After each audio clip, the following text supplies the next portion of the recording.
once you have a website set up, what are you going to do with it? And if you haven't already registered your own website domain name, you can use the GoDaddy coupon code Chris1, Chris2, Chris3 over on GoDaddy.com, and you can save something like 10%. Well, you can save some amount of money. That's good, considering that GoDaddy is one of our partner/sponsors. Got an email here from Sean Barron, and he says he gets a lot of people asking questions on how to start a website, how to set one up, but then what he wanted to concentrate his top 5 list on is how to keep it running, how to maintain something. Even though you've got something, what are you going to put there? You got to put something there, you know what I'm saying? I mean, you've got your data spread all over the web. You put something on MySpace, you put something on YouTube, you put something on Twitter, and pretty soon you're all over the place. What are you going to put on your own website? Anybody know? What are you going to put? Well, everyone's going to have a different answer to that question, but here are some general guidelines. Number 5, always have an attractive title. You want your website to represent what your site is all about, but you don't want to go into too much detail. Say you make a website about your new super amazing speakers that everyone will want to buy. Don't title the website super amazing speakers that everyone will want to buy.com. It's a little too long. No one's going to remember that, and it won't attract too many customers. Keep it short and simple and to the point, such as Smooth E speakers or something like that. Sounds catchy, it has flow, and people will want to know what your website's about. More importantly, and this is my own addendum, if that's your domain name, you wouldn't want to publish stuff about doll collecting on a web domain that has got speakers in the title. You know what I mean? So if anything, keep the domain relevant to the content that's on it. Or do what I did and register a domain that has absolutely no true phrase or word associated with it. Locker Gnome. What does that mean? What does Locker Gnome mean? I struggle to this day to define it. But I can do anything with the domain. Number 4, make your website user-friendly. So people have made it to your website. You don't want them to leave. So never make things too complicated. When they enter the website, things should be easy to get around to. If your website is, yet again, about speakers, make the speakers easy to get to. When they enter the site, they shouldn't have to click 48 links and open 25 new windows to get the speakers. Also, make sure it's easy to get those links. Don't put the links in the tiniest font possible and then put them in a blue font in front of a dark blue background. That would be a hassle to find every time you entered that website. The website shouldn't be just about you, especially if you're a public website. So, bringing it back to maintaining, you want to add some air of freshness to your website, and that's why a lot of people install blog software. It's why some people rely on software that automatically keeps their websites up to date in the form of widgets or what have you. But the design is going to be very, very important. It's, I would say, increasingly becoming crucial to the way your brand is perceived on the internet. It wasn't always that way. But I think that probably within the next year or so, we're going to see a huge shift in terms of the way people see design in relation to the website. So even if you haven't updated it to this point right now, and you've got a website that's been around for a while, take the time to change something today. Because you never know who's looking and then going, it looks like junk, I'm going elsewhere. Hey, it's not my visitor that I'm losing.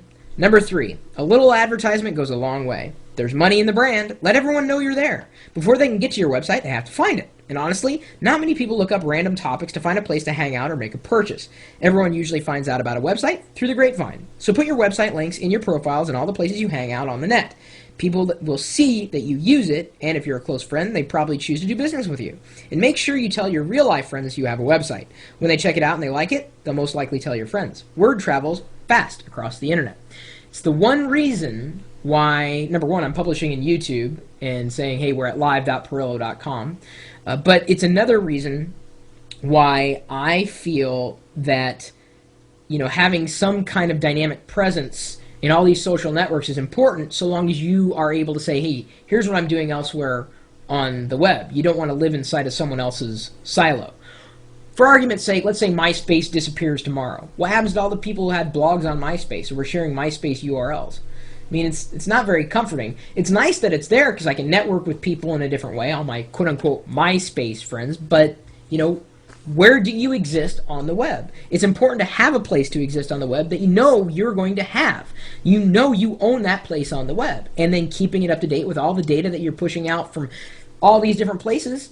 Everyone has widgets these days. Put the widgets on your website if you don't want to design it. And widgets are like pre-designed mini web pages that you can put onto a web page.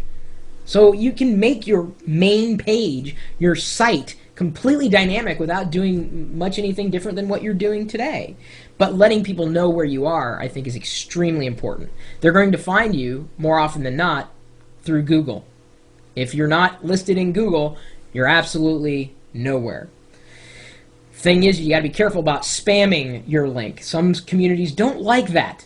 Just throw it in a signature file. Now, of course, we have a chat room here, so there are no signature files, and we really kind of frown upon people spamming their links because people do it all the time. It's not appropriate behavior in a chat room. In a forum, it's appropriate in a signature. In a chat room, not so much. So use that with caution.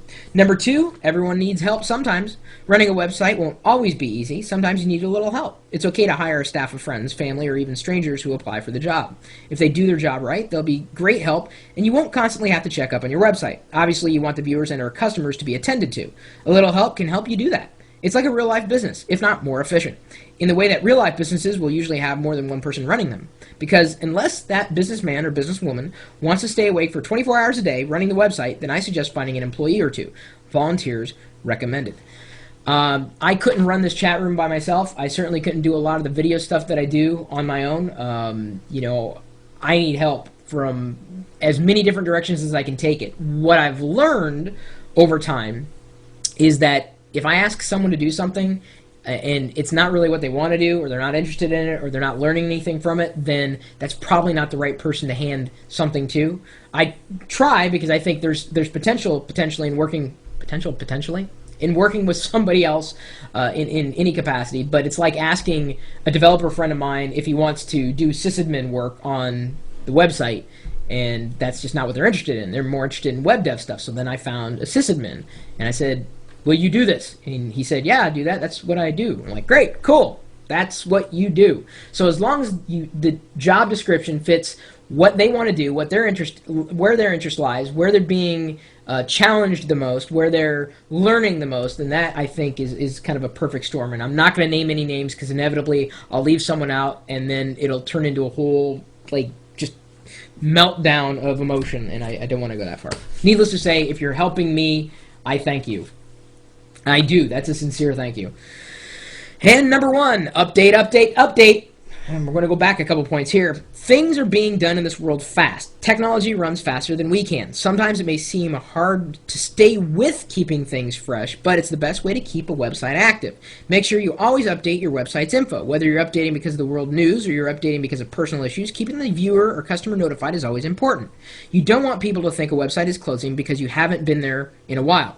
Make sure you let the public in on what is going on. And with new technology coming out, it's hard to stay ahead in the crowd, but it sure is important too. Make sure, if you're selling something, you always have the latest merchandise. No one wants to find a pair of speakers from 1987 to buy in the year 2015. So these are some tips to help keep your website running, both, pretty specific to more of the, I would say just, to me, logical side of things. And I know, I'm trying to think of different ways that you can more easily keep your site up to date. Like I said, putting widgets on a web page. If you're putting content elsewhere, well, the widgets will help keep everything kind of compiled into these mini pages. I don't know, how else do you get to describe widgets? And to me, that's exactly why you'd want to install some blog software that'll make it easy to post updates. And I happen to be working on a premium WordPress theme. It's going to be like, I can't share too many details, but if you run WordPress, I'm working on a way that you can make your website, whether it's a brand website or just a personal website, where you can make it just always up to date with all the content that you're producing elsewhere, like on YouTube or Flickr, or possibly, most likely beyond like Twitter and what have you, as well as being a blog in general. And think of blog software like way back in the day.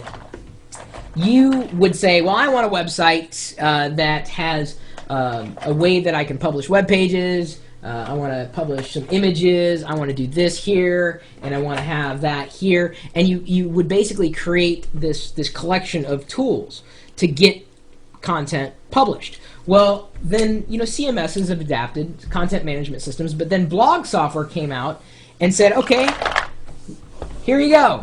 There are all the tools you need. Now I'm installed, now you can do anything you want. The blog software makes it easier for you to do all these little pieces. Someone mentioned Joomla.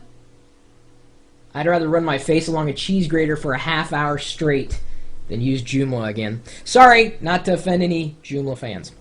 Or any cheese grater fans, as the case might be. My email address is chris@pirillo.com. Feel free to email me or chastise me for my CMS slandering.